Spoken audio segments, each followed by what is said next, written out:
Greetings, people. I come again in peace. So I'm finally in the presence of greatness, huh? The Duke. The Duke. Duke Mackenzie recently gave his opinion on the up-and-coming fight with Anthony Joshua and Daniel Dubois, in which he said he's leaning towards Dubois. That's fair enough. He verified his conjecture by stating AJ had a softer ride, and Dubois has more natural athleticism. He's also more loose than AJ. That he's been thinking more about AJ throughout his career than AJ thinking about him, which was a good point that was made by Ade Oladipo. I hadn't thought about that. Not that it'll make a huge difference, but Dubois has probably been dreaming of this moment, and I don't think AJ would have been expecting to fight Daniel Dubois for the IBF championship. But AJ's probably never ever thought he's going to fight Dubois. Do you not think? Nah, whereas I think Dubois always wanted to fight AJ. Yeah. Like he's probably thought when AJ was the king, Yeah. that's what I want. I want AJ. Yeah. Whereas AJ wouldn't have been looking down, no disrespect at Dubois. He'd have been thinking Fury, Wilder, Usyk. Yeah, sure. So I almost feel like Dubois has been focusing on AJ for a few years. I like the look of it. Duke went on to say Dubois has proved a lot to himself over the last couple of fights. He's refused to back down. He wouldn't be denied. And as I've stated before, I believe Dubois has conquered his demons and has stiffened and reinforced himself psychologically. Duke also said if this fight becomes the battle of the jabs, Daniel wins hands down. Duke said he hits as hard as AJ, he's quicker than AJ, he throws combinations which AJ no longer does. He said Dubois is going to bring the fight to AJ, and he thinks Dubois will be able to avoid AJ's right hand. Well, that's an interesting take from Duke. I think in the past, he has had some good notions and assumptions on fights, but I must contradict, even repudiate some of his conclusions here. Firstly, Duke said AJ has had a softer ride. That's a reasonable statement on the surface, but let's take a closer look at Dubois' last two opponents, Gerald Miller and Filip Hrgović.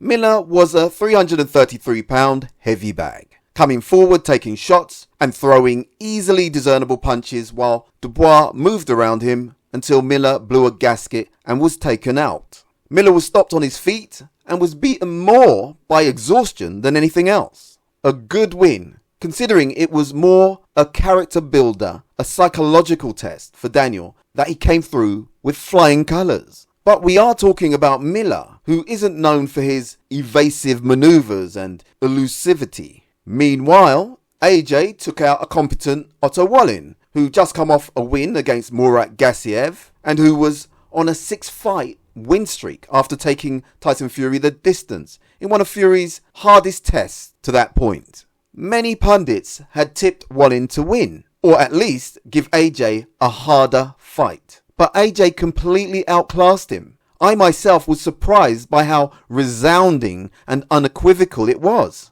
Then AJ took out Ngannou, who again gave Fury a torrid time, and some people thought he beat Fury. Once again, people said Ngannou was going to splatter AJ. He punches too hard. He was hit by Fury cleanly, even by the elbow. AJ can't hurt him. Until, once again, AJ made it look all too easy. It was so emphatic. Ngannou is still trying to evaluate what happened to him. No, seriously. So now AJ has had an easy ride because he made his last two fights look easy. But that wasn't the analysis before the fights, was it?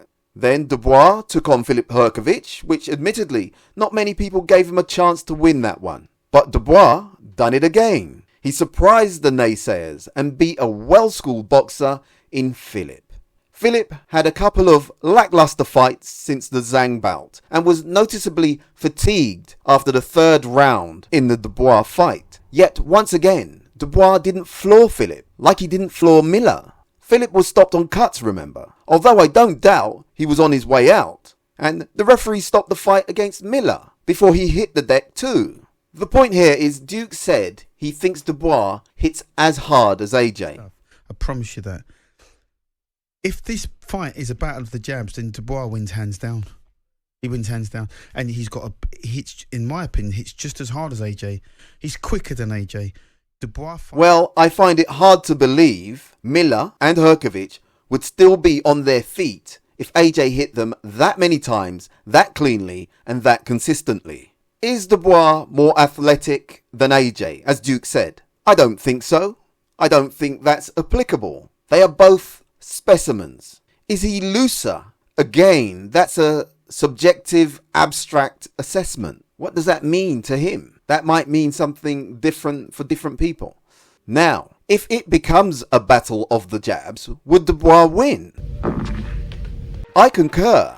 Daniel has a good solid ramrod jab, especially when he doubles it. However, there's not much variance to it. Not that I can remember.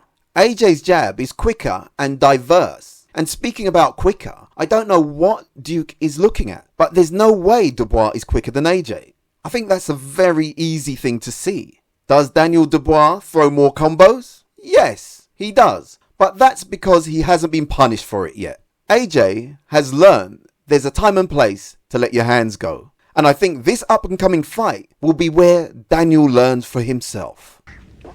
So, in conclusion, I don't think Dubois has a better jab than AJ. I definitely don't think Dubois is quicker than AJ. I don't think Dubois hits as hard as AJ. I don't think Dubois has better defense than AJ. I don't think he has as much experience as AJ. I don't think he has better feet than AJ. Apart from that, he's pretty decent.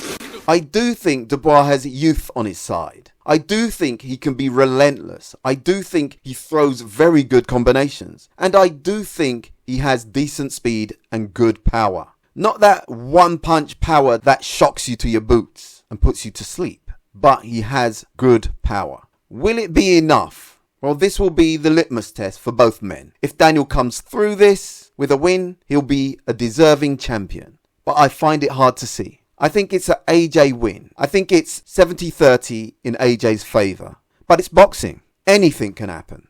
Anyway, thanks for listening. Please subscribe. And remember, it's the darkest hour before dawn. Choose life. Thank you.